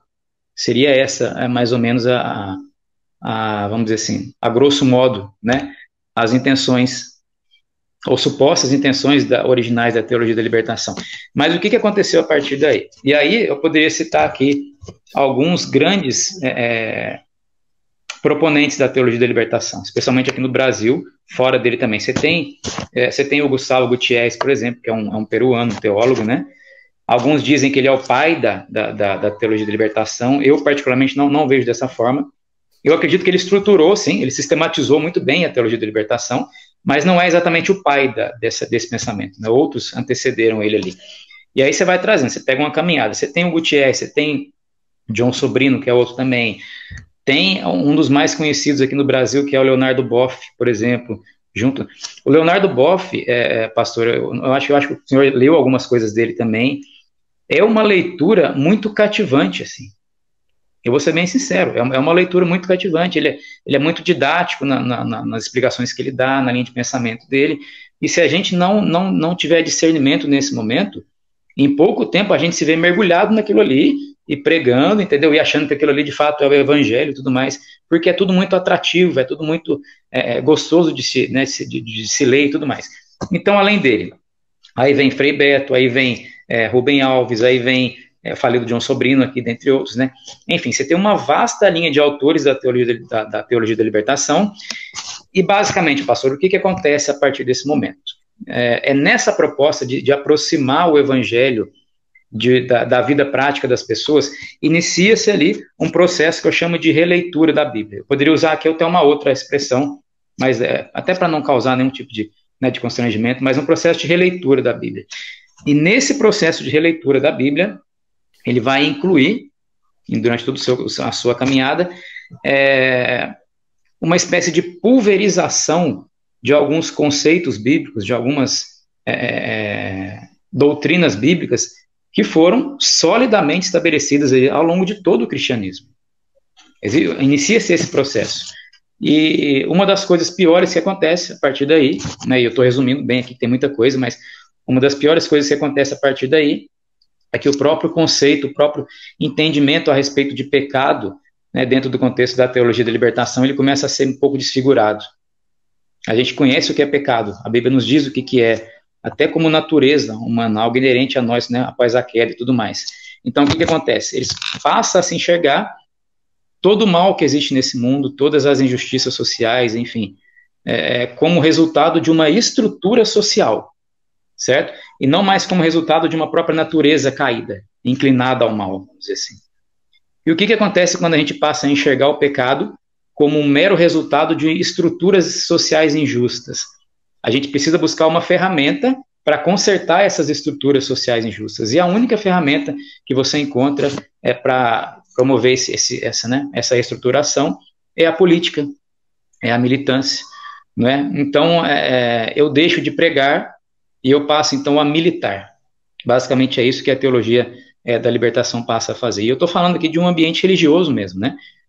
Tem a questão de todo o contexto político, mas eu estou colocando-me aqui só dentro desse cenário religioso. Então, o que acontece, pastor? Aos poucos, o transcendente, aos poucos, o sobrenatural, isso vai dando muito espaço àquilo que é imanente, né? Então, o Jesus, que é o nosso Messias, o nosso Salvador, o nosso libertador, que nos oferece libertação do pecado, né? Ele passa a ser substituído por um, vou resumir aqui, o Jesus da cruz, ele passa a ser não tão relevante, ou não mais relevante, que o Cristo do palanque, o Cristo da militância.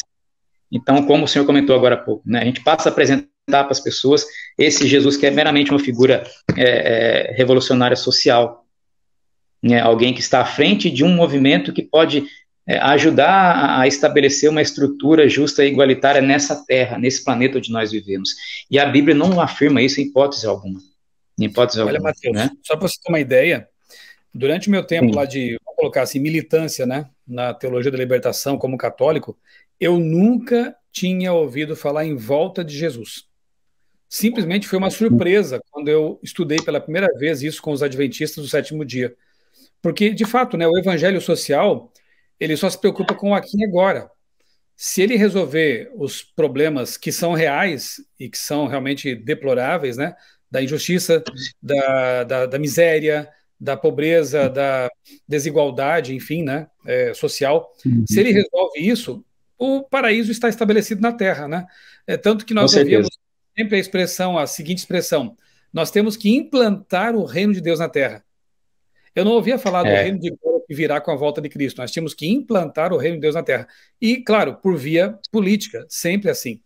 Então, como você disse, é um evangelho que é desconstruído. Eu vou usar a palavra que você não quis usar, né? É atualizado mesmo, né? O evangelho tem que ser atualizado segundo outra cosmovisão, outros pressupostos.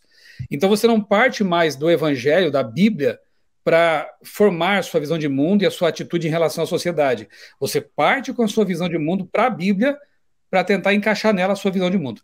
Então nós temos assim alguns desdobramentos, talvez não tenhamos tempo de falar disso aqui agora, mas alguns desdobramentos de teologias de libertação, como a teologia queer, a teologia negra, a teologia feminista, que tem assim pontos em comum, e basicamente o ponto mais comum que eu vejo é justamente essa ideia de que a Bíblia não é necessariamente um livro inspirado que tem que ser encarado com tanta seriedade e muito menos literalmente, né? Então, só para pontuar esse detalhe aí. Um outro ponto, pastor, né, que eu gostaria de dar para a gente mencionar também. Há uma substituição conceitual ali de algumas expressões bíblicas, né? Quando você olha para a teologia da libertação. Você tem ali a palavra salvação, por exemplo, ela passa a ser substituída pela expressão libertação. Aparentemente a gente não enxerga nada de errado, né? Nada incoerente assim, tal. Mas a libertação que se propõe, essa linha de pensamento não diz respeito exatamente a uma libertação do pecado ou algo que se fundamenta num encontro com Cristo, onde a partir daquele encontro a nossa vida é transformada e ocorre ali uma conversão e tudo mais. É o conceito de libertação na teologia de libertação, ela é basicamente um conceito político mesmo. Então é uma libertação que não envolve todos os aspectos do ser humano. É só para a gente citar isso daí. E um ponto, pastor, isso eu comentei numa rede social há alguns dias até. Qual que é o risco que nós corremos muitas vezes, né, de olhar para isso, para a teologia da libertação e para todas essas fragmentações que surgiram a partir dela, né, e achar que é normal e, enfim. Existe aquele famoso jogo dos 7 erros, onde a gente tem de um lado ali, estou citando aqui, né, a igreja em si, toda a igreja no seu contexto histórico, você tem aqui a teologia da libertação. Então, muitas vezes nós corremos o risco de olhar para esse cenário como se fosse um jogo de 7 erros, né? Então, nós olhamos para a igreja aqui, para a teologia da libertação aqui, ficamos buscando ali com muita dificuldade encontrar algo que diferencie esses dois cenários, essas duas imagens. Sendo que, basicamente, né, pastor, nós estamos lidando aqui com um conceito de teologia que subverte tudo aquilo que a igreja pregou, que a igreja ensinou ao longo da sua história. Então não é um joguinho de 7 erros, onde você encontra pequenos detalhezinhos ali que diferenciam as duas coisas, as duas imagens. Não, é literalmente um embate entre dois cenários antagônicos. A teologia da libertação, ela questiona o que a igreja faz. Tem uma expressão que o Leonardo Boff, ele utilizava, eu acho que utiliza ainda, né, nos seus livros, que é a famosa eclesiogênese. Acho que o pastor já ouviu isso, né? Eclesiogênesis, ou seja, nos sugere uma nova igreja, um renascimento e tudo mais. Só que a gente entende que para algo renascer, o que precisa acontecer? Precisa acontecer uma morte antes, né? Então, basicamente, há uma sugestão de que tudo aquilo que a gente entende como igreja hoje, em termos de eclesiologia, em termos de teologia, em termos de escatologia, em termos de soteriologia, tudo isso precisa ser desconstruído, desconfigurado, vamos dizer assim, para que um novo tipo de cristianismo se estabeleça.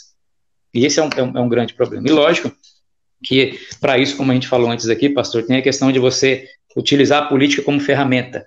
Então, eles entendem que é possível se estabelecer, através de um método de governo, de um sistema de governo, uma sociedade que ofereça justiça, que ofereça igualdade, que possa erradicar a pobreza, o racismo e tudo mais, todo esse tipo de problema. Só que o grande problema desse tipo de pensamento é que nós nos esquecemos, ou eles se esquecem, que todo sistema de governo humano, ele é humano.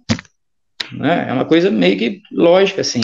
E todo sistema de governo humano, como seres caídos que nós somos, eles estão sujeitos ao mal, sujeitos ao engano. Aliás, sujeitos não, pastor, eles estão inclinados a fazer o mal. Né? Então, esse é o risco que nós corremos. Então, sai, basicamente, dentro desse cenário da teologia da libertação, sai o pecado e entra a estrutura social de pecado, né? Sai a santificação e entra a militância política, sai o desejo pelo céu, vamos dizer assim, e entra uma hipotética possibilidade de se estabelecer um paraíso na Terra. Então, como eu disse antes, isso nunca foi evangelho, isso nunca vai ser o evangelho, e que a gente precisa de muito discernimento para não se deixar levar por essas ideologias aí e criar na nossa imagem, criar na nossa mente, perdão, uma imagem de salvação, um contexto do plano de salvação que não é aquele que condiz de fato com as Escrituras. Né? Uma coisa que eu tenho dito, né, quando abordo esse tema, é que bastaria sermos cristãos bíblicos de verdade, ou até adventistas do sétimo dia de verdade, para que nós fôssemos pessoas que realmente combatem, pelo motivo certo, os problemas, né, que existem aí. Por exemplo, na nossa história denominacional, nós temos exemplos maravilhosos de pensamento anti-escravagista, né, ou abolicionista. Vários de nossos pioneiros, incluindo Ellen White, foram abolicionistas. Nós temos registros de atitudes bem interessantes. Inclusive, Ellen White considerava o racismo um pecado hediondo, né, gravíssimo. O filho dela desenvolveu uma obra muito bonita lá no Mississippi, entre negros, né, pobres que havia ali em alfabetização, em desenvolvimento social e coisas assim. Ou seja, Bastaria que nós fôssemos realmente bíblicos para que nós fôssemos pessoas que amorosas, que são pessoas tolerantes, não com o pecado, mas com o pecador, pessoas que não são homofóbicas, não são racistas, não são sexistas, né? Não era necessário abraçar teologias estranhas à Bíblia para defender essas pautas que são genuínas, né?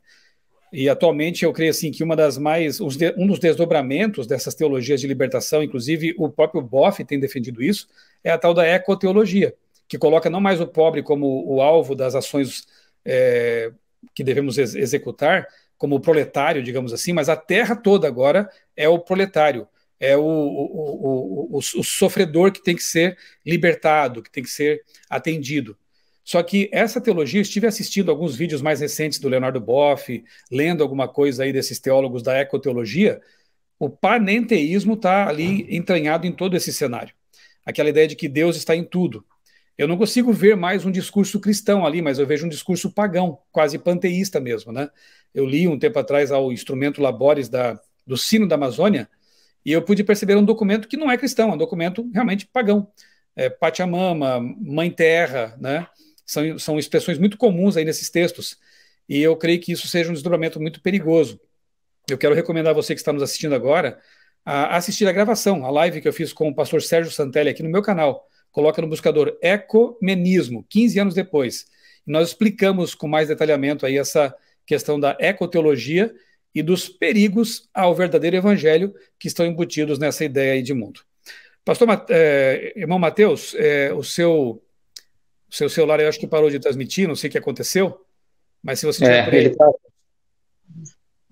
podemos caminhar aqui para o nosso encerramento então, mesmo que seja só com o seu áudio, aí vira podcast, tudo bem? Tranquilo. Eu percebi que ele deu uma travada aqui e eu não estou conseguindo retornar a imagem. Tudo bem, mas acho que a gente pode já finalizando, né? Aí, quem sabe você diz assim as suas últimas palavras e a gente encerra com uma oração. Eu acho que seria uma boa forma de nós completarmos esse nosso testemunho aqui. Ótimo, ótimo. Tem só uma frase que eu gosto muito de sempre repetir, pastor, que ela diz assim, que como cristãos, na verdade, e aqui no caso, como adventistas do sétimo dia mesmo, né, nós somos de fato chamados a refletir diariamente a respeito da situação das pessoas que estão ao nosso redor. E Deus, ele nas nossas limitações, ele nos fornece ferramentas e possibilidades de auxiliar a aliviar o fardo das pessoas que convivem conosco, né? E isso faz parte do cristianismo. Então a gente precisa, de fato, caminhar dessa forma. Isso deve ocorrer sempre à luz da moral social bíblica cristã. A gente não precisa de outras ferramentas para praticar o bem. A Bíblia nos é suficiente. Quando a gente começa a fragmentar demais a teologia, e hoje existe um mosaico multicolor aí de teologias, né, espalhadas por aí, o resultado final de tudo isso é muito simples, ou a conclusão que a gente chega é muito simples, é de que o evangelho, em algum momento, ele não é mais suficiente, ele não alcança mais as pessoas da forma como deveria alcançar, sendo que tudo aquilo que a gente precisa para a nossa caminhada como cristãos, como adventistas, até a breve volta de Jesus, que eu creio que vai acontecer, né, de fato em breve, nós encontramos ali na palavra de Deus. Ela transforma, ela nos leva a reconhecer os efeitos do pecado nesse mundo e ela nos fornece ferramentas para sermos um pouquinho de Jesus para as pessoas aqui também nessa terra, né? Então é basicamente isso, pastor. Eu agradeço, viu? Que pena que a imagem travou, né? Mas eu agradeço pela oportunidade e quem sabe a médio e longo prazo aí, né? A gente possa voltar a tocar nesse assunto e adentrar um pouquinho mais nos meandros aí, quem sabe navegar por águas mais profundas aí a respeito dessas teologias também. Mas, pastor, grato de coração, viu, pela oportunidade, pelo privilégio aqui, viu? Eu que agradeço aí a sua disponibilidade, né? Que Deus continue abençoando a sua família e, inclusive, acrescento que se nós formos cristãos de verdade, nós vamos exercer a verdadeira mordomia e vamos cuidar do planeta Terra até a volta de Jesus, não porque seja uma deusa como Gaia ou um organismo vivo ou coisa parecida, né? É porque é o nosso planeta, é a casa que Deus nos deu e lá na criação ele nos deu a ordem de cuidar, de administrar, de gerenciar. E o sábado é o verdadeiro dia que nos faz lembrar de tudo isso, né? Então, sejamos bíblicos. Sigamos aquilo que a Bíblia ensina e tudo vai dar certo. Vamos orar? Amém. Mateus? Vamos orar. Bondoso Deus, maravilhoso Pai, muito obrigado, Senhor, por esta oportunidade que o nosso testemunho de vida e de conversão possa ajudar muitas pessoas que estão, quem sabe, neste momento aí no vale da indecisão. E que, acima de tudo, possamos nos pautar pela tua palavra, viver à luz da tua revelação na Bíblia Sagrada e pregar e fazer o nosso melhor neste mundo enquanto aguardamos a volta de Jesus. Eu te peço uma bênção especial sobre o Mateus, a sua esposa, seu filhinho, a família dele, o trabalho, a pregação dele, sobre a minha família, o meu ministério também, e sobre todas as pessoas que acompanharam este vídeo e que vão assistir a gravação depois também. Nós oramos e agradecemos tudo isso em nome do Senhor Jesus. Amém. Amém. Amém. Um grande abraço para você, Deus abençoe grandemente a sua vida e também a sua família.